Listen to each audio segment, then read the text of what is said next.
Assalamualaikum warahmatullahi wabarakatuh. Halo teman-teman, perkenalkan namaku Rafael Pariani dari program studi Ilmu Komunikasi di Universitas Terbuka. Video ini aku buat untuk memenuhi tugas ketiga public speaking, di mana aku akan membawakan materi yang berjudul Mengapa sih 75% orang dewasa takut untuk berbicara depan umum?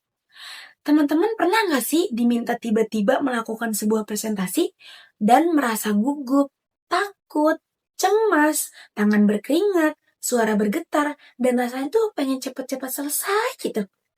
Nah, kalau teman-teman pernah merasakan hal tersebut, tenang, teman-teman tidak sendirian, karena banyak orang dewasa di luar sana mengalami hal yang serupa. Bahkan, menurut Very Well Mind, sekitar 75% orang dewasa takut ketika berbicara di depan publik. Nah, pada kesempatan kali ini, aku akan membahas kenapa sih banyak orang dewasa takut untuk berbicara di depan umum, apa penyebabnya, dan bagaimana cara mengatasinya. Seperti yang sudah dijelaskan sebelumnya, banyak orang dewasa takut ketika harus berbicara di depan publik. Angka 75% ini menunjukkan bahwa hal ini bukanlah hal yang kecil. Ketakutan ketika berbicara di depan publik biasanya disebabkan oleh berbagai jenis faktor, di antaranya faktor psikologis, faktor sosial, bahkan faktor biologis yang saling berkaitan. Oke, faktor yang pertama, faktor psikologi. Secara alami, manusia sensitif terhadap penilaian orang lain, sehingga bagi otak, ketika kita berbicara di depan publik, otak akan merasa hal ini sebuah ancaman, sehingga menimbulkan respon lawan atau lari. Menurut American Psychological Association pada tahun 2023, hal ini sama halnya dengan respon ketika kita menghadapi bahaya fisik. Resiko dipermalukan membuat otak bekerja lebih keras sehingga menimbulkan kecemasan yang berlebihan. Faktor yang kedua adalah faktor lingkungan sosial. Di era media sosial seperti saat ini, standar sempurna seringkali membuat kita merasa harus selalu tampil flawless tanpa adanya kesalahan sedikit pun. Pengalaman negatif ketika kita merasa dikritik, ditertawakan, atau merasa rendah diri memicu trauma yang sangat mendalam. Faktor yang ketiga adalah respon psikologis tubuh.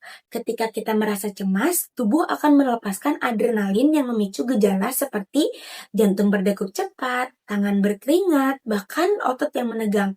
Hal ini normal, namun jika tetap dibiarkan dapat memburuk apabila pikiran terus dipenuhi dengan kekhawatiran yang berlebihan. Menurut NCBI, sedikitnya 6% dari populasi global mengalami ketakutan berbicara di depan umum.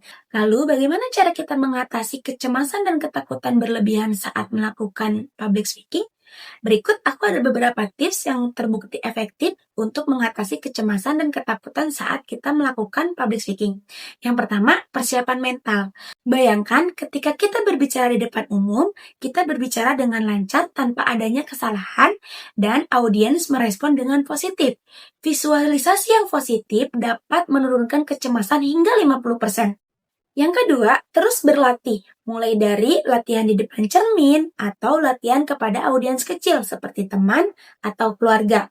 Jika kita terus melakukan latihan secara terus-menerus, hal ini dapat meningkatkan rasa kepercayaan diri kita, sehingga akan mengurangi rasa kecemasan dan ketakutan yang berlebihan.